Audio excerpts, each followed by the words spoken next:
What's up, everybody? Welcome to the NFL Expert Roundtable presented by DraftKings. Sorry for laughing on our way in. We were having a good time pre-show. I've got my buddies JM Twin and Adam Levitan here with me. JM, how are you doing with the beard being gone? I see you're growing a little bit back, but how is it overall? I'm trying to decide what age range I want to land in. Maybe like 23, 24 instead of eighth grade. So Adam, I actually got a text after last show from somebody congratulating me on my eighth grade graduation. So thanks for bringing that up. I'll try to age myself a little bit, but not quite get to my actual age. Yeah, now you look like you're like boy band age. Like you're going to have like 14-year-old girls like flinging themselves at you until you get rid of this look. I'm going to shave my head right now. Oh, no, don't do that. Adam, how's everything going, man? How was your weekend? Did you have a nice DFS weekend? Yeah, I mean, I think I proclaimed at the end of last show that I had to stone nuts on both sites and to play don't take my head-to-heads, and that didn't turn out to be the case. I think I had like a 60th percentile lineup on both sites, but it was all right. But I don't know, like you guys might not know, but apparently this show may or may not be on Fantasy Network coming up, and which is why I've chosen to go with Max chest hair shirt here. Shout out to all the people on Fantasy Network right now. You know what I mean? This is what a real man looks like, not that JM stuff. That's good. I had my makeup done before the show. I wanted to look very nice for the Fantasy Network. JM, did you do anything special, dude? I've been too busy working on catchphrases to worry about appearance too much. I mean, I watched the end of Dean and Luke's show, and I was thinking I'm really lacking in the whole catchphrase department. I got to start coming up with some. We need something to identify you by. Yeah. For Adam, we know what that is. Adam, I'm sure I didn't see you in chat, so you probably don't know what's happening, but there is a side bet on what you're going to say today. So you probably have some assumptions on what those could be because you do have your own catchphrases, but I don't want to influence the betting in any way. So I'm not going to tell you what the line is or anything or what the words are, but just know that a lot is riding on what you say today, not just people's DFS line. I'm sure it's Jerry related, but that's okay. Jerry lately has not been, I got this new chair and it like makes some weird noise that Jerry does not like. So she hasn't been hanging out in here. It's not good. Dude, is that what you do with your DFS winnings? You buy these nice high back chairs like they're multicolored. Was that black and cream? Black and cream leather. He's got a pair of boots to match. Yeah, shout out to my friend Joe Ingram, who I believe he has a show on Roto Grinders now. He told me that this was the GTO chair to get, and I'm not going to say the name because I don't want to be a salesman for this chair like he is. But he has Patty B's. Patty B's affiliate link going for this chair, but yeah. But no, I'm trying this chair. It hasn't held my back yet, but we'll see. Sam, talk to me about the slate, man. This week I feel like is pretty easy. I mean, maybe easy is not the right word. Straightforward in what I want to do. Last week, I think you and I texted back and forth talking about how we were struggling to figure out where we wanted to pivot, that sort of thing. This week, I feel like I've got it figured out. Is that a good thing or a bad thing? For me, that would be a bad thing. It'd be an awful thing. I'm looking forward to the next couple nights to really finalize my thoughts on things. But yeah, I mean, there's a lot of pretty clear spots to like, and some of them will be overlooked by the masses, which obviously we don't mind. Optimally, I would prefer to take good plays that are just going overlooked as opposed to trying to uncover something to like in a somewhat bad play just to be contrarian. So I feel like there are some spots like that this week where we can get some genuinely good plays without having to dip into the pool of poor plays. Adam, good cash game slate? Yeah, I mean, you're gonna have to make some tough calls at the running back position. I mean, I think that's the theme of this slate to me is that there's at least 7 or 8 running backs that are 6K or more on DraftKings that I think are in awesome spots. And obviously you can only play 3 of them. So I think like the most common lineup construction is going to be expensive running back, expensive quarterback with either Breeze or Cam, and then cheap wide receiver with Cam Meredith and whoever else you want to play, Sammy Coates. I mean, that's going to be the most common lineup construction. So I think if you want to get off of that, it's pretty easy to know where to get off. And that's the opposite of what it's been the last few weeks. So it's really interesting. It's a totally different dynamic. But let's get into our position-by-position analysis. We're going to refer mostly to DraftKings pricing if you want to follow along. Let's start off, JM, with those 2 expensive quarterbacks that Adam mentioned.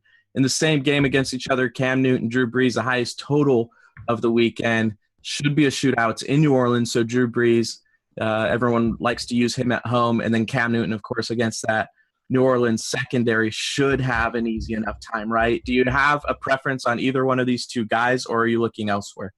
Well, I also think we should throw in the great Tom Brady in that discussion. I mean, if we want to bring up Vegas lines, the Patriots have the same projected total as the Panthers. And right now, the Patriots don't really need an opponent to keep up with them in order to put up a shootout type score, because they're just going to go crazy on offense and try to hammer down points. I like Brady this week against a Bengals pass defense that has proven to be pretty susceptible, and I don't think that that's a negative swap off of the likely higher ownership of Cam and Breeze. With that said, I like Cam and Breeze more. I like Cam the most of the bunch. He can add value with his legs, and the Panthers' overall defense is worse. I mean, is a little bit better than the Saints' overall defense. Adam, where do you stand there? Yeah, I mean, let's be clear on one thing first. I mean, the Panthers secondary, due to injury, due to letting Josh Norman go, is just, I mean, woeful right now. They're picking up guys off the P squad and guys that have never played before to line up against Drew Brees in the Superdome. I also want to be clear that I like using opponents against the Saints only when the Saints are at home. I mean, I don't think we get the same effect when Drew Brees struggles and other teams don't have to keep their foot on the gas. So for me, Cam is just going absolutely ham. I mean, they're 1-4. There's no way they can coddle him whatsoever. You're calling read options. You're calling Cam at the goal line. Cam is tucking and running. This is almost like a playoff game for the Panthers. That's really, they cannot afford to lose it. And in playoff games, Cam Newton has averaged almost 10 carries per game. I mean, the dude is just going to go absolutely ham in this spot. And Drew Brees is going ham too. Like, both of them are. I really don't see any reason to move off of them. Like, there's just no way that they fail whatsoever. I don't really see a reason to try to force Tom Brady or Aaron Rodgers or Alex Smith or whoever else anybody wants to play. I just think those two guys are just such locks. And I would say on DK too, you got to realize 300-yard bonus for Drew Brees is like almost a stone lock. Like Drew Brees is going over 300 yards for sure. So you can almost count that as an extra touchdown there. I feel like Drew Brees is the safer guy. Sounds like you guys both prefer Cam. And like you said, Adam, it's hard to argue against either one. Both are really good plays this week, it would seem. But Cam Newton's horrible offensive line has me a little bit concerned. Of course, he's been banged up. He had the concussion issue last week, 2 weeks ago, and then missed last week. But I think Drew Brees is just a lot safer and has nearly the same upside. So I'm probably going to have more Brees than I will Cam. The other guy that we need to talk about too is one of the other expensive options is Ben Roethlisberger. Again, this might be the best offense in the NFL, certainly the most well-rounded, with Le'Veon Bell and Antonio Brown, two extremely elite options for Ben to use. Problem is he's on the road against Miami, and a lot of talk has been made about Ben on the road and that he's not as good. So, Adam, why don't you start us off there? Do you believe in the home road splits with Big Ben, or are you going to be using him this week? Yeah, just home road splits and letdown spots and all that. You know, it's just not a big game for the Steelers to go down to sleepy Miami. I think I'm not going to say they lay an egg, because the Dolphins are starting Tony Lippett, a converted wide receiver, and Byron Maxwell, a guy they benched 2 weeks ago. Those are going to be their starting corners. So I'm not going to say that is going to lay an egg, but I don't think his projection can be anywhere near Brady, Cam, or Brees. My interest in him is a lot lower too, because of Antonio Brown's price makes him pretty much unplayable for me, 10K on DraftKings, and my super high interest in Le'Veon Bell, who we'll get to in a minute, but a guy I'm probably going to go all in on. Don't know if I want a ton of Bell with him, because like you said, I'm not sure it's going to be one of those shootouts where everyone goes off, but I think that we can figure out which one or two of those guys that are going to go off are going to be. JM, jump in here. What do you think about Big Ben or any other quarterbacks? So, yeah, over the last 3 seasons, 16 road games, Roethlisberger has 3 games in which he's thrown for 3 touchdowns. And obviously this is a good spot.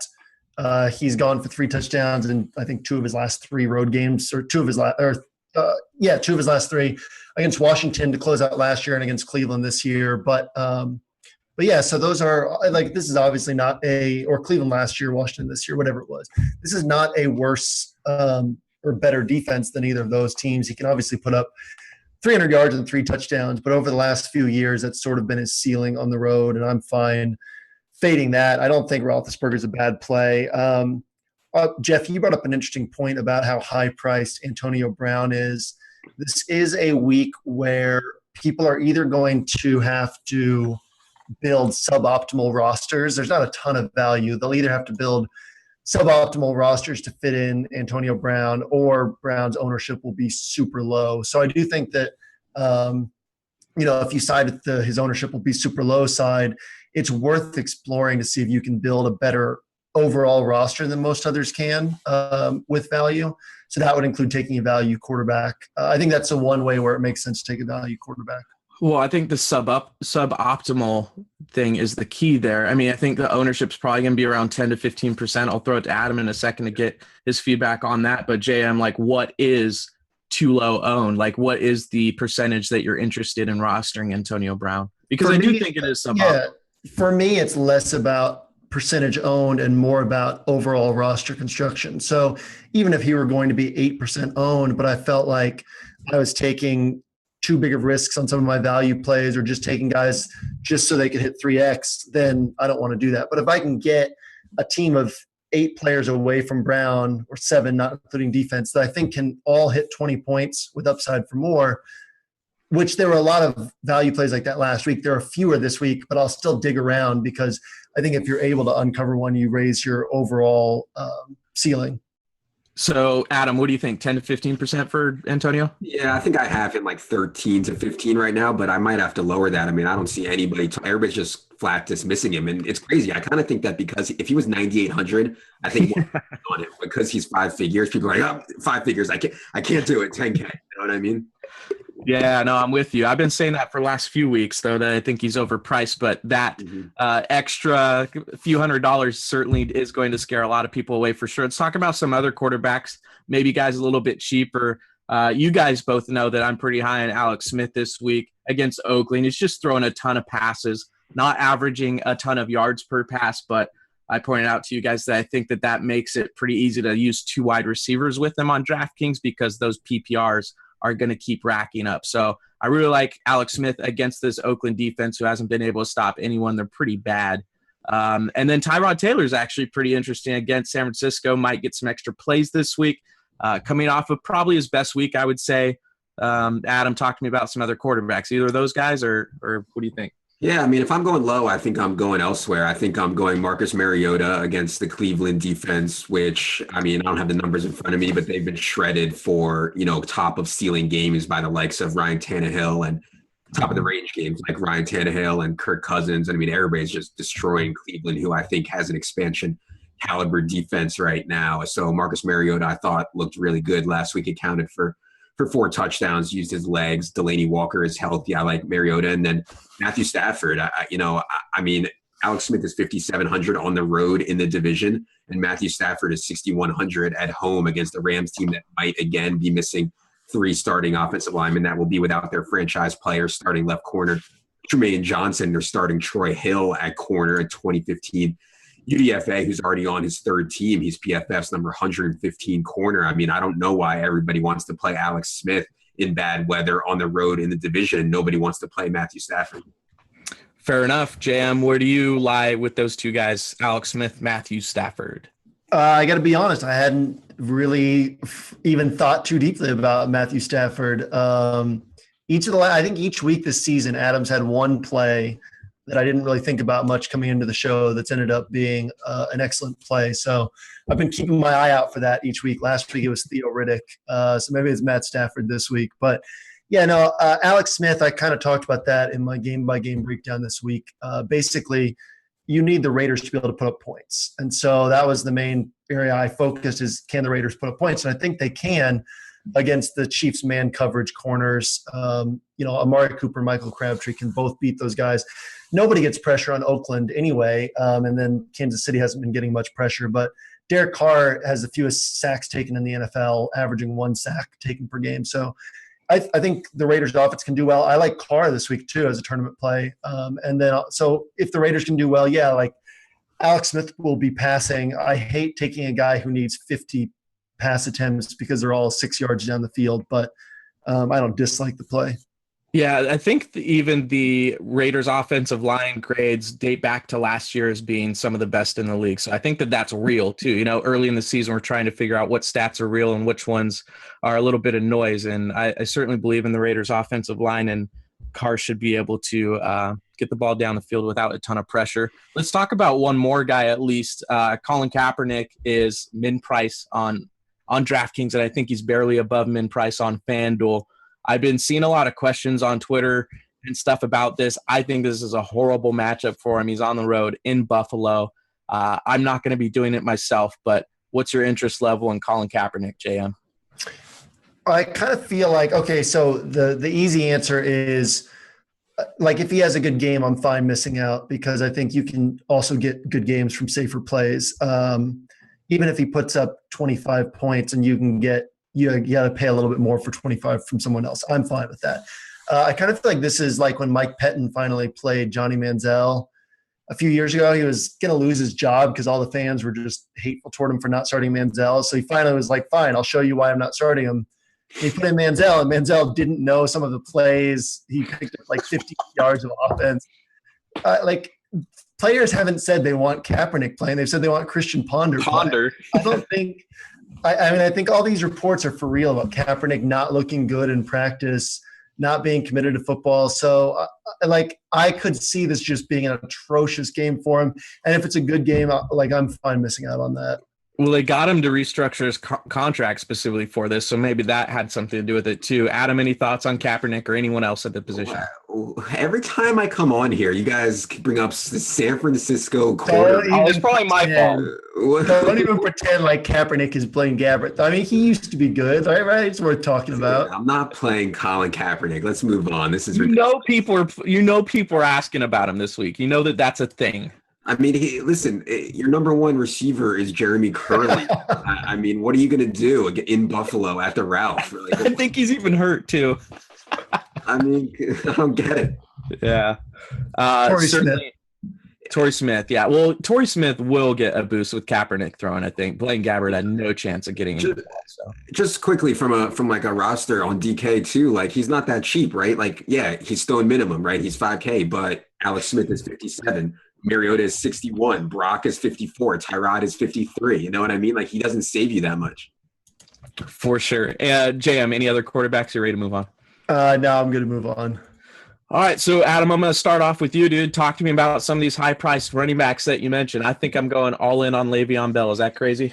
Oh, no. I mean, he's the nuts for sure. I don't see how people are going to make rosters without Le'Veon Bell. I mean – it's just no matter what happens, he's going to be extremely involved in the pass game and the run game at the goal line. I don't think we have to spend a lot of time on him. He's an amazing play. I mean, people are going to try to argue DeMarco Murray, and I think DeMarco Murray is an awesome play. I think LaShawn McCoy is an awesome play. I think you can make a case for Lamar Miller, for Jordan Howard, for Kristen Michael, for Mark Ingram. I mean, you could make a case for all of these guys. The problem is we can only play 3. So I'm really curious to hear if you guys could only choose 3 out of that 6K plus tier on DK, who would it be? I think that Jordan Howard is going overlooked. I wrote about him in my article today. I mean, this guy's playing 90% of the snaps and handling 90% of the running back touches and seeing work in the pass game, and is facing a Jaguars team that has actually played really well against the pass and struggled against the run. And I feel like if this was any other week where there weren't so many other really good running back plays, that Jordan Howard would be the guy that everybody's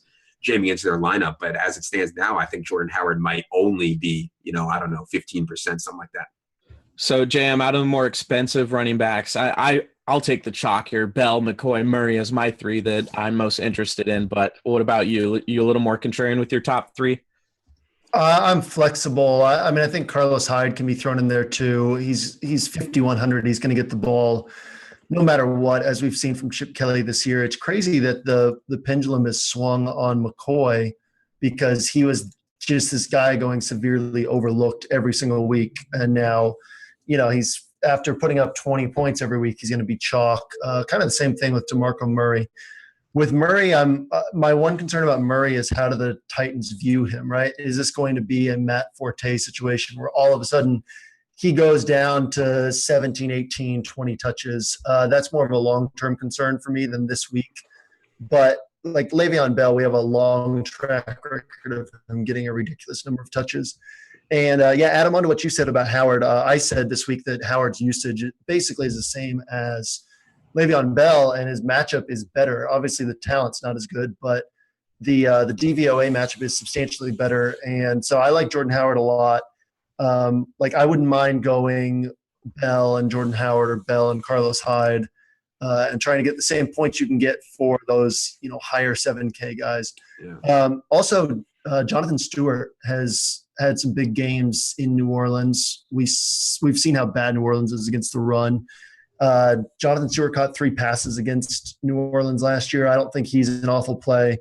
Obviously, Christian Michael and then Todd Gurley against that atrocious Lions run defense is a guy that nobody's going to want to roster this week. So if you're looking to go contrarian, that's a place where you could. Adam, what about some of these? So Philadelphia has pretty much a 2 or 3-headed monster going against Washington, a team who can't stop the run. Right. They're all pretty cheap. I don't think that Smallwood even got a snap last week, right? So can we look at Ryan Matthews now that he's back and healthy? So, they came out and said that they're only going to use 2 backs. I mean, and this was before last week, and they were true to their word. They only used Matthews and Sproles. But Ryan Matthews puts the ball on the ground, costs the Eagles the game, and he's only averaging 3.3 yards per carry on the year. So, I'm not completely sold that they're going to keep going forward with Ryan Matthews as their sole feature back on early downs. That said, if he does, I think it's worth a shot in tournaments if he does, because he's 4,900. It makes you contrarian right there because you're paying down at running back. And if he does get 20 carries by some miracle of God against this Redskins team, which just can't tackle whatsoever, he's probably going to have a pretty good game. So, I think Ryan Matthews is okay. I'm not going to play Ryan Matthews in cash because of what I talked about, but I think he's okay. Who else do you like? I'm playing some of those top guys. I'm not going to go completely nuts. I'm curious what you guys think for tournaments. I think a really good roster construction is to place a bunch of the 7K wide receivers that we're going to talk about next. My issue is, where am I going down? I can play Jordan Howard, but am I going, what do you guys think about Gio Bernard? Or, Hyde is interesting, I guess. But Gio Bernard and Hyde, I guess, were 2 that I had circled in kind of that lower range. I don't really have anybody lower than that that I like right now. Yeah, JM likes Hyde. I like Hyde a little bit as well. Blunt is another guy you can mention in that cheap range. Just hate playing him on DraftKings, but that's probably just a unreasonable bias on my part just because he's not going to get catches. But should we also talk about the Kansas City running situation? We've got Jamal Charles, who says he's ready to go. He said that he could have played a full workload the previous week. They went into a bye. Now he says he's good to go again. Adam, you're on top of all the NFL news. How many carries is Jamal going to get? What's he going to say? Actually, no, sorry guys. I'm only ready for 5 carries. Just put me on the sideline. Hey, you guys know me, man. If a guy who's 29, almost 30 and coming off of an ACL tear, had setbacks, wasn't ready to go, only was able to play 10 snaps week before, it could be rainy. If I get beat by that guy, I get beat by that guy. I'm not worried about it whatsoever. I'll also note that Charkandrick West is off the injury report and Spencer Ware is fully healthy. I don't see them extending Jamal Charles. I know a lot of sharp people want to play Jamal Charles. It's just not something that's my style whatsoever. What do you think, JM, out of the guys we've been talking about, these cheap guys? What about last week? DeAndre Washington was the chalk, right? Yeah. I like that. What's changed? Jalen Richard, DeAndre Washington. I wasn't on either guy last week, but the thing is, if you're paying down, I think you do it in tournaments, but you're going to take a lower floor than these higher priced guys.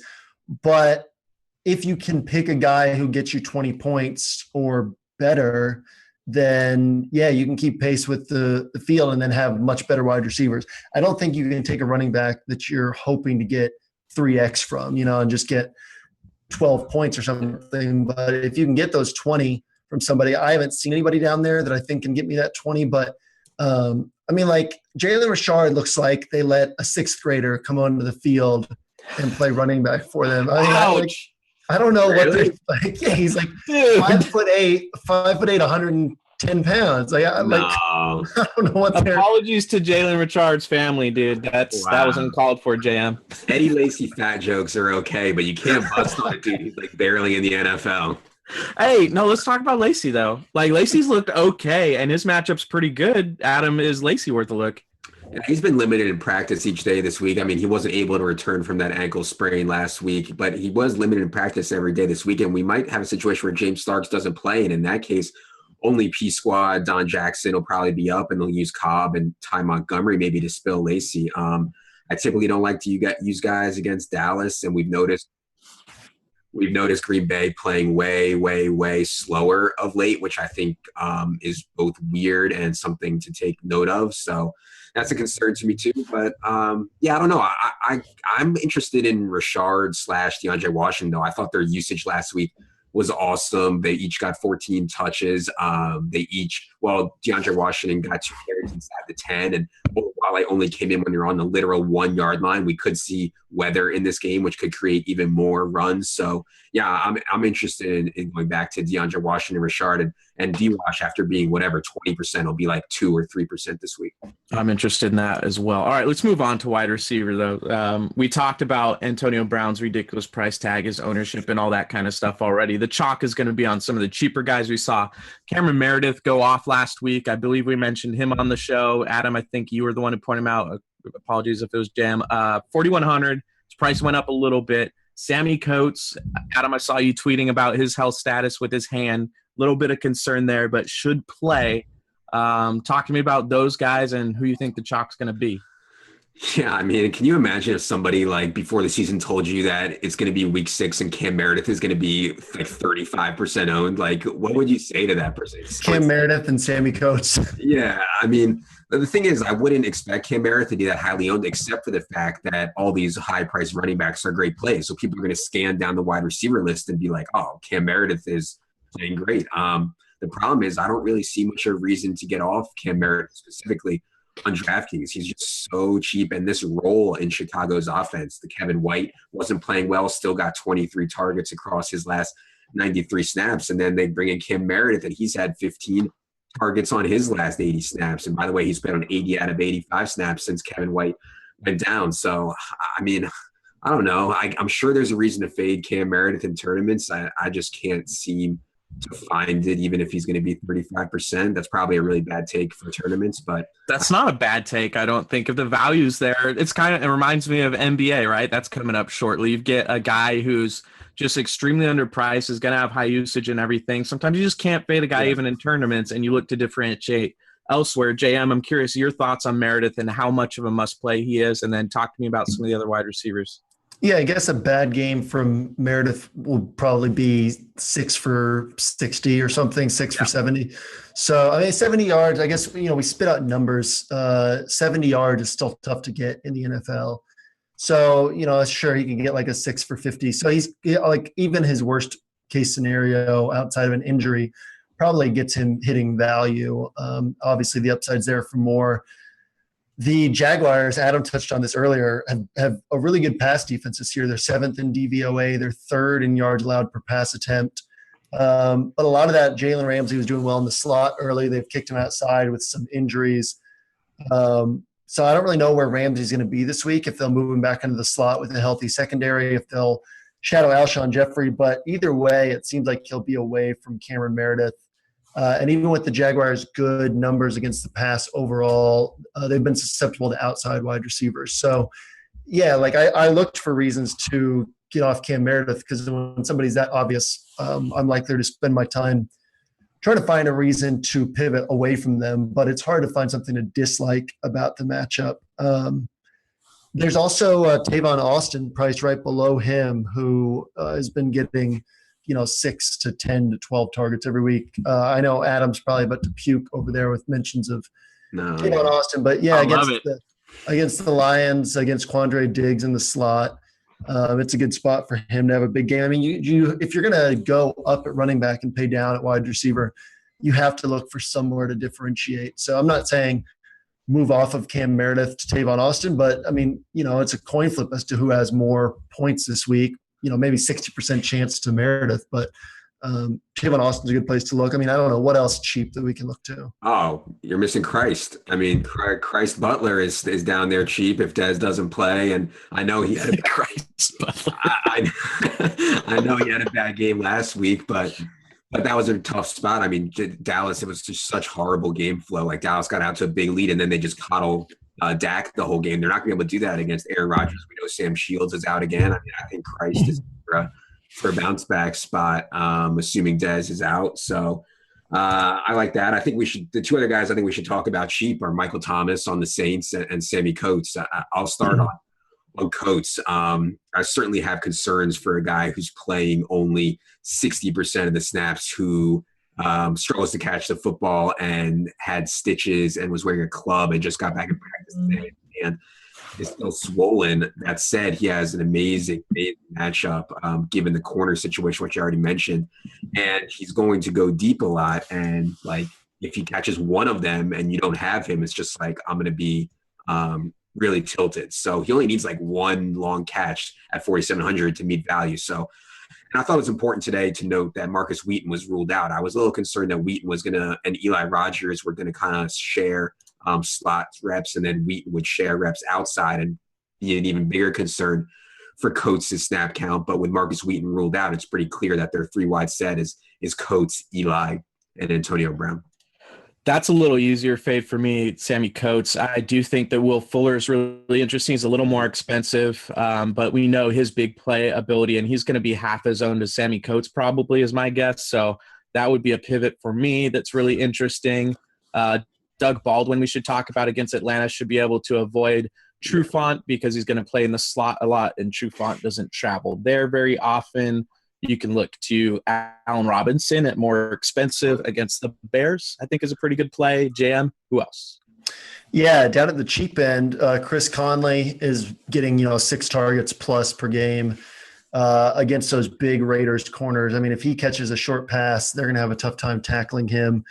So he has a nice, point per dollar floor, but he has some ceiling as well. Marquise Lee is getting targets. He actually has more 6-target games this year than Allen Hurns has. I think it's 3 out of 4 games this year. Marquise Lee has hit at least 6 targets. So, those are guys who are just dirt cheap and can really help open up some things on your roster. And I think going up in price, yeah, I mean, there's going to be guys who are going overlooked just because, 2 things. One, that mid-range of Doug Baldwin, Will Fuller, Terrell Pryor, where people are kind of skipping over it if they're maybe trying to, save money to pay up somewhere.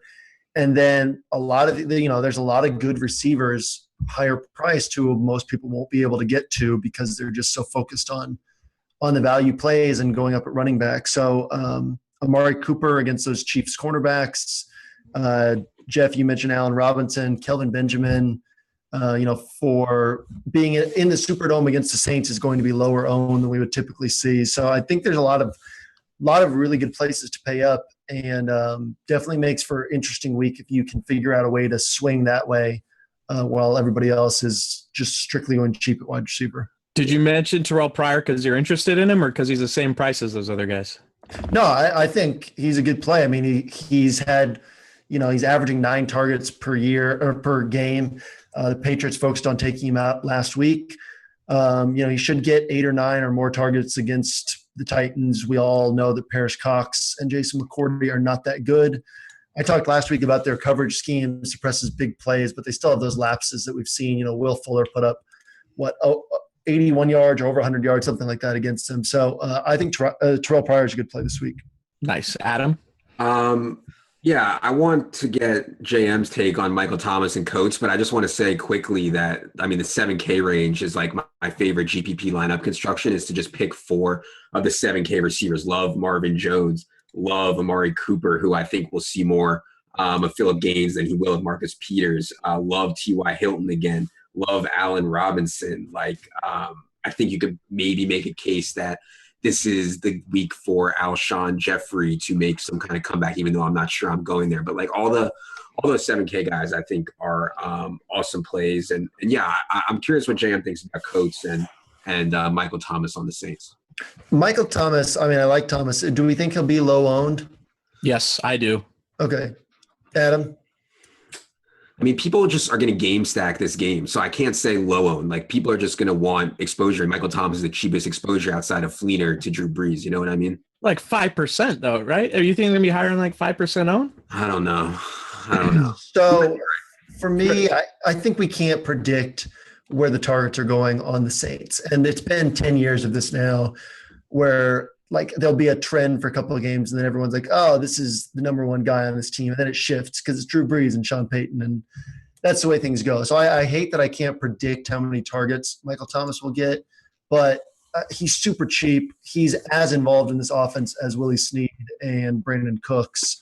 So I like that play plenty. I think it's tournament only. I don't think I could see going there in cash. Yeah. And Coates, it's the same concerns as last week as far as just the super high ADOT, the low percentage targets. But, you know, he has 8 and 11 targets the last 2 weeks. It's like this Martavis Bryant role, but it's been ramped up even more for him because remember there was ages where Martavis Bryant never went over 7 targets. So yeah, like I like Sammy Coates. It's tough if he's going to be highly owned to take a volatile player, but at the same time, against his defense, I mean, what are the chances that he gets 3 targets deep downfield and fails to catch all of them? So yeah, like I could easily see fading Coates for all the obvious reasons, but I think he's a great play along the way. I just think that those targets might dip a little bit because the run game might be a little more prevalent for Pittsburgh. Like, you know, against New York, that secondary is just so bad that they could just throw the whole game. But with Miami, I think that you can really attack them in the run game. Le'Veon Bell should have a pretty easy go of things. Adam, any final thoughts of the position? If you're playing Breeze, like Jeff, you said you want to play Breeze and you play tournaments, like what are you going to do? Are you just going to game stack? I mean, how do you pick who to stack him with? I like Thomas a ton. I think that he's a great play. I don't think he's going to be highly owned. I think that Cooks is going to be pretty highly owned, and he's a lot more expensive when Michael Thomas. It reminds me of like the situation with Hopkins and Fuller a couple weeks ago where I was saying, why would you play DeAndre Hopkins when he's $3K more than Fuller and they have close to the same upside? I think there's the same exact situation where, sure, Cooks is a good play, but at the same time, Michael Thomas is almost as good of a play, and he's a lot cheaper. So that's kind of how I'm seeing it, and I don't think that Michael Thomas is on a ton of people's radar right now. So, hey, here's one. I'm gonna puke saying it, but Tyler Lockett, right? So all of a sudden, Tyler Lockett's healthy miraculously after he wasn't on the injury report and proceeded to get 1 target across 2 games.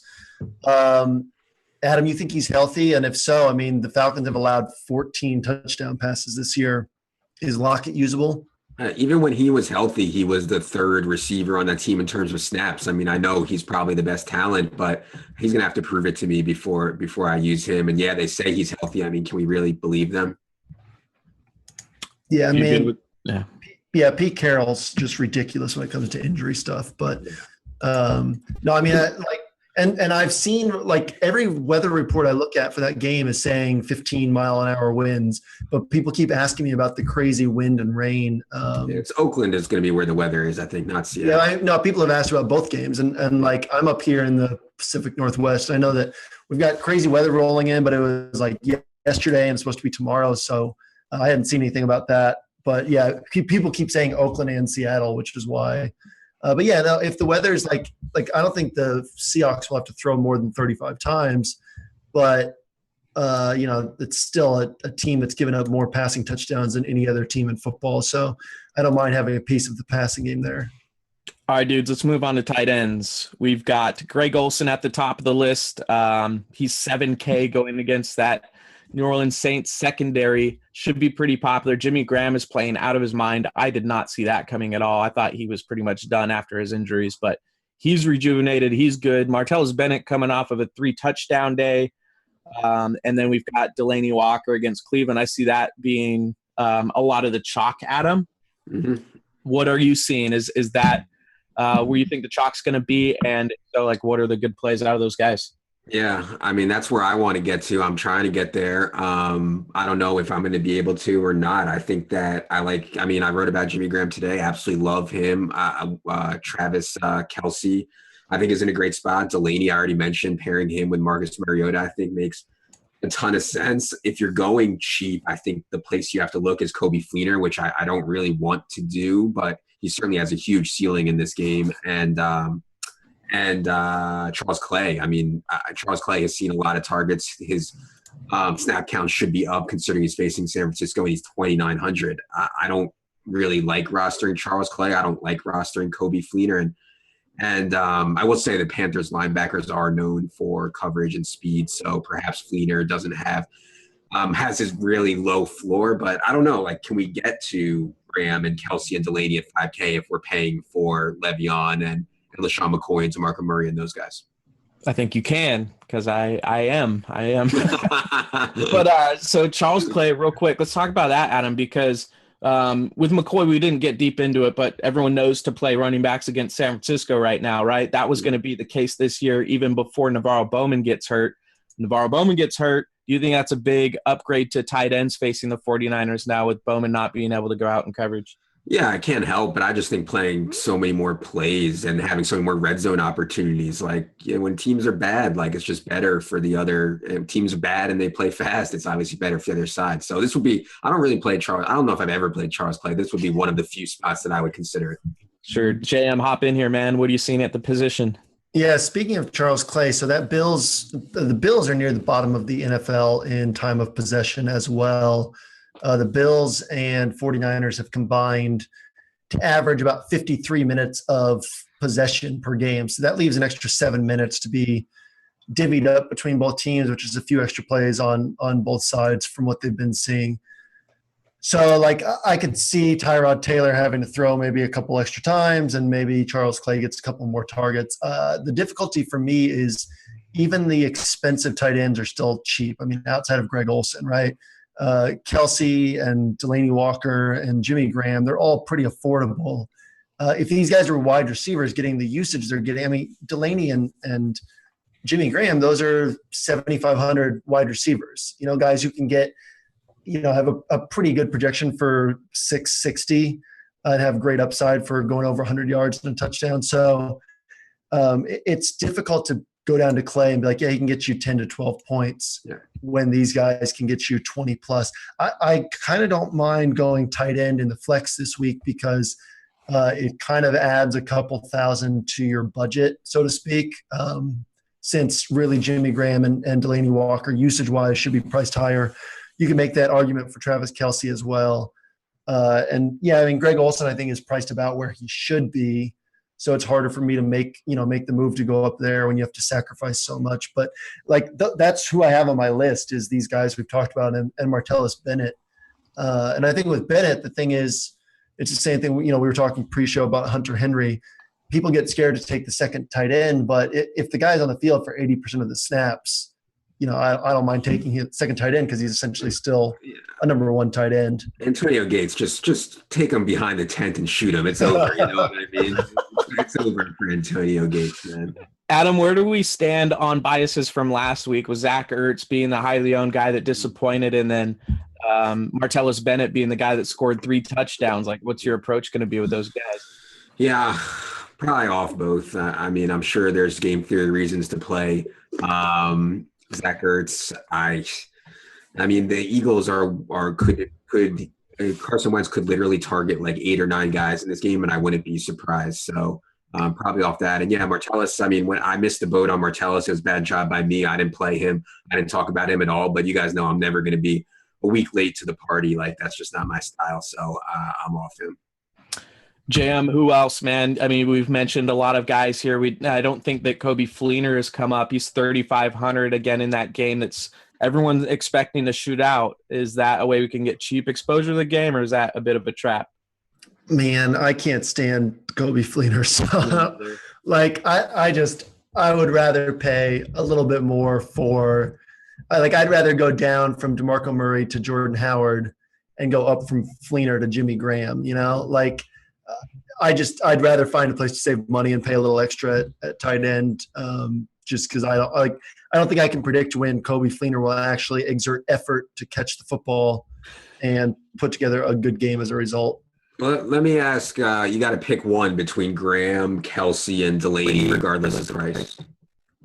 And it doesn't, obviously if I had Alex Smith, I'm using Kelsey, but we won't, factor that in. Did you say Delaney was one of those guys? Delaney, Kelsey, and Graham, yeah. Yeah, Delaney would be my guy there. What about you? I'd go Graham, then Delaney, then Kelsey.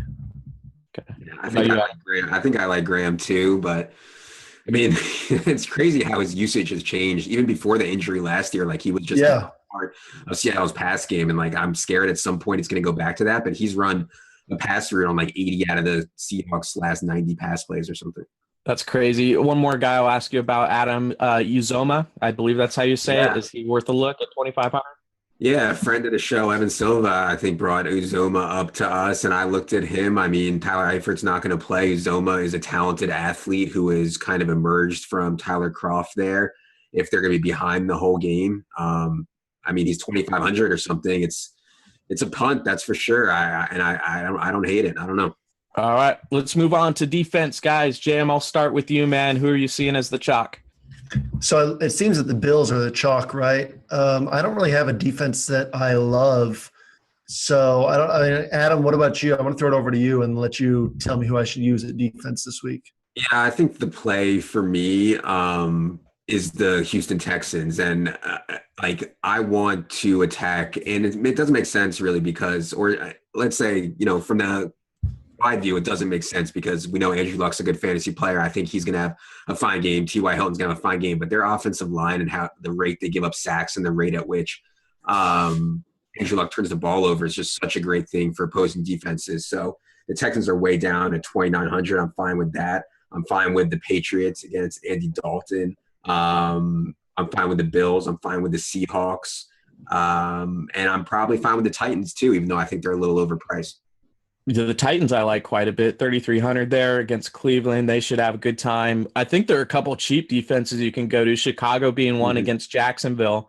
And then the other one, actually, New Orleans against Carolina. I mentioned the concerns I have about Carolina's offensive line, and offensive line weakness is one of the first things I look at when I'm looking for a team defense against them. So I wouldn't mind paying $2K for the New Orleans defense and taking a chance they're in a GPP only. Jeff's face says it all. Scared out of my mind. Yeah, I don't think I could take the Saints ever, but yeah, it's scary. No, I do. So I'm like one of the only people who has the Houston Texans ranked in our consensus value rankings on Roto Grinders, and I have them ranked second for the same reason you said, Adam. Andrew Luck has taken 20 sacks this year, which is 4 times as many sacks as Derek Carr. And we're just, 4 or 5 games into the season. So Andrew Luck, yeah, I mean, he's going to get sacked a couple times and probably throw one pick. I mean, I don't know. What are your guys' thoughts on the Bills if they're going to be highly owned with the uncertainty of Kaepernick?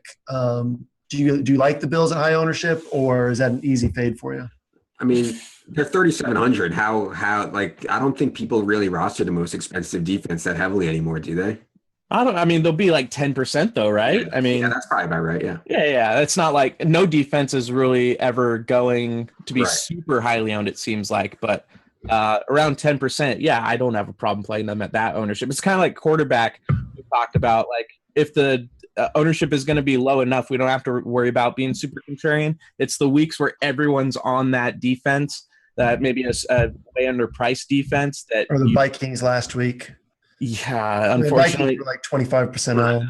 That hurt. And I faded, yeah, but I mean, I think that's the right play in general to fade those defenses that are going to be highly owned. But Jay, they needed a punt return, by the way, to get there. Like if they didn't get that punt return, it wouldn't have hurt us that bad.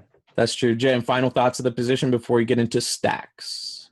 Nope, I'm good. Okay, so stacks this week. JM and I mostly have been doing a lot of recommending a lot of stacks on this show where it's 2 receivers instead of 1, or game stacks, with a receiver coming back. This week, I like Alex Smith, Jeremy Maclin, and Travis Kelce as an interesting 2-man receiving stack. I mentioned all the pass attempts that Alex Smith is having. He's on pace for a ridiculous amount of attempts, and he's completing a lot of them. A lot of them are short too. So I think that you can rack up some long drives with a lot of passing attempts, a lot of catches, and that is the direction I'm going to go. What about you, JM? I think there's a few places you could go that people won't. You go to the other side of that game with Derek Carr and Amari Cooper, and maybe even one of the running backs. If you want to pick one that you think can go off, they're both involved in the pass game, so that helps out as well. I think you could pair Brady if you think you can guess where that passing offense is going. Maybe Chris Hogan and Martellus Bennett, and capture a lot of upside there. And then if you go to the Panthers, I think you can use Jonathan Stewart with Cam Newton, and you basically accounted for all of the touchdowns the Panthers will score in that game. So, yeah, I like that play as well. What about you, Adam? Yeah, so DraftKings inflated the prices of the guys. Like Kelvin Benjamin costs more than Le'Veon Bell, right? So it's like really hard for me to do a Cam Kelvin stack when I'm just paying through the nose, and they inflated the price of Greg Olsen to $7K, which is just like insane. So I don't know how I'm going to stack. I want to stack. Maybe it's just naked Cam with a bunch with like two of the Saints. I don't know. That might not be optimal. My more contrarian stacks that I think I like are Matthew Stafford to Marvin Jones. We know Theo Riddick is out. We know Eric Ebron is out. I already talked about the Rams cornerback situation. I think it's a great spot to get on Marvin Jones and Matthew Stafford. And then the other one, this team has a very low team total for doing this, but I still think that the Titans could really smash here with Marcus Mariota, DeMarco Murray, and Delaney Walker. And it's not that expensive because Delaney and Mariota are pretty cheap. So DeMarco Murray, we know, has been a huge part of the pass game. Playing all three of them I think is something that very, very few people will do. Jim, what other thoughts do you have on this slate? It seems like in cash games, this is one of the slates where you can spend up and go with three expensive running backs, which I don't typically like to do because running backs we saw last year get hurt a lot. I think it's a little more risky and to invest that much capital into running backs. But this week, that's where the value seems to be. Do you have any ideas on just overall approach for the slate or anything? Yeah, I mean, I think that there's – the ceiling is also lower on running backs as far as you're less likely to get that 30-point game is another reason we all prefer to pay down a running back when we can and roster only two running backs. I think on a week like this, we saw this a number of times last year where things are so obvious and you so clearly know where ownership is going, but that can really create an opportunity to shift to something else because the NFL is unpredictable. And so if you can get a couple of cheap running backs who can go off for a big game, you'll be in much better shape than everybody else. Definitely makes for an interesting tourney week. And Jeff's muted. Jeff, you're on mute. There you go. How about that? I'm trying to combat the background noise that I have here. I hear some music in the background. Is mom cooking dinner upstairs? Yeah, mom's cooking dinner. Yeah, so it's getting a little bit of noisy. Lots of pots and pans clinging around. So Adam, what I was asking you, to myself apparently, is if you had any thoughts on roster construction this week, or any thoughts on Vegas line totals, anything like that stand out to you before you get out of here. No, I think I want to say about being contrarian at running back is you don't have to like totally punt running back at both spots. Like you could be contrarian by playing, you can play Le'Veon Bell and a cheap running back. Like you could play Le'Veon Bell and DeAndre Washington and still be very, very different than everybody else. You don't have to completely go full YOLO and be like, I'm playing, Gio Bernard, DeAndre Washington, and LeGarrette Blount. You know what I mean? Like you don't have to do that to be different. And yeah, I'm trying to get into that 7K range for tournaments. I mean, all those guys, Cooks and Cooper and A-Rob and all those guys, I think are great tournament. Jim, we've got a question chat. Someone's asking about Lamar Miller and Ezekiel Elliott. We didn't really talk about those two guys too much. Do you have any brief thoughts on them? Yeah, real quickly, Lamar Miller, I like him a lot. Zeke, I like him. I think the Packers' run defense is not the number one run defense, but they're a top 10 or 12 unit. So I'm fine staying away. The last 4 weeks, he's faced the 25th or worst run defense in DVOA. So, all right, cool. So that pretty much wraps it up for us. Per usual, what we start to do is we're going to end with Adam last. So JM, final words for everyone. Yeah. We forgot to talk about Brandon LaFell. If you think the Patriots will take A.J. Green out of the game. Revenge. LaFell's an interesting pivot. So 3,200, I like him this week as well. Nice call. Adam. Yeah. Well, yeah. If you guys watched the show last week, Luck Hilton was my big stack, and Theo Riddick was my play, and Delaney Walker was my play, and I played them all in tournaments. And guess how much I won in tournaments last week, guys?